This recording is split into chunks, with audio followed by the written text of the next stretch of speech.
Hello and welcome to Inside Tennessee Football's practice facility. I'm Ryan Sylvia. This is Noah Taylor. We're with VolReport.com on the Rivals Network. And after a tough loss in Columbia last Saturday against Missouri, Tennessee is back here in Knoxville for a clash against, depending on which ranking you look at, number 1 or number 2, Georgia, two-time defending national champions. Last time Tennessee lost at home was to Georgia in 2021, so it'll be an interesting matchup this weekend. So ahead of that, we talked with head coach Josh Heupel, defensive lineman Kurott Garland, and tight end Jacob Warren. First things first, an injury update. Dante Thornton Jr., wide receiver for Tennessee, suffers an injury just 9 snaps into the game, catching his first touchdown at Tennessee, but he's going to be out for the remainder of the regular season. But Heupel left the door open for a possible return for a bowl game. On the other side of the ball, Tamari McDonald, just a couple snaps into the match, he got hurt, never came back into the game. Heupel says he anticipates him having a good shot to be ready to go this weekend, though. So on one end, a pretty tough injury for Dante Thornton Jr., who is starting to get things rolling, and on the other end, a tough slot for or a better situation for Tamari McDonald, as he is going to likely be able to play this weekend. Replacing Dante Thornton Jr., he's the replacement for Brew McCoy, so now you have to go to your third option. It's going to be Caleb Webb and Chaz Nimrod, the 2 redshirt freshmen. Heupel says he liked what they did against Missouri and thought they had some maturity given the situation, so look out for those names on Saturday. What was your takeaway from what Heupel had to say, though? Yeah, Saturday night, after that game, when he talked to the media, he said that he was disappointed in how that game ended, disappointed with how Tennessee kind of played that last drive. He was asked about that today, what he meant by that, what specifically was disappointing.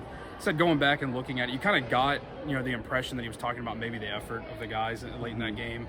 Said he went back and watched the film over the weekend, said that it wasn't a lack of effort from those guys. Said a lot of guys were playing hard but didn't play smart. Tennessee obviously game out of reach at that point, but had a chance to maybe punch one in the end zone there.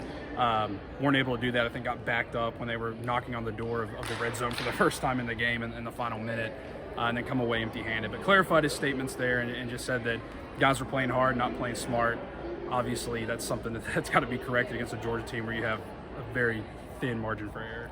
And Kurott Garland on the defensive line echoed those sentiments in a way where he said that they thought the preparation for Missouri was where it needed to be. They thought the game plan was solid. It was kind of just the execution of it that went awry. So that was my takeaway from what Garland had to say, is they felt like they maybe mentally and preparing, that was all right. It was just going out there and doing it is what failed them. And of course, that defensive line didn't have the best day containing Brady Cook, stopping Cody Schrader, so a lot to work on for them. And as you mentioned, very thin margin for error against a Georgia team that, like we said earlier, 2-time reigning national champion, in the hunt for their 3rd straight.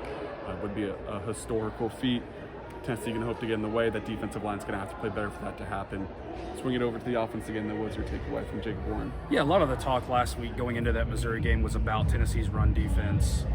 Going up against Cody Schrader, they've passed pretty much every test thrown their way. Well, Tennessee's offense, has been leaned heavily on the run. Their run game has been kind of the headliner for Tennessee's offense. They were going up against a test, too, against that Missouri defense, and it just never manufactured. They were never able to manufacture any kind of momentum running the football in that game. Held to, I think, a season low in total yards on the ground. Guy like Jalen Wright, who we've saw it against UConn, saw it against several teams this year where he's been able to burst some big runs. That just never happened for Tennessee in that game, and Jacob Warren was asked about that.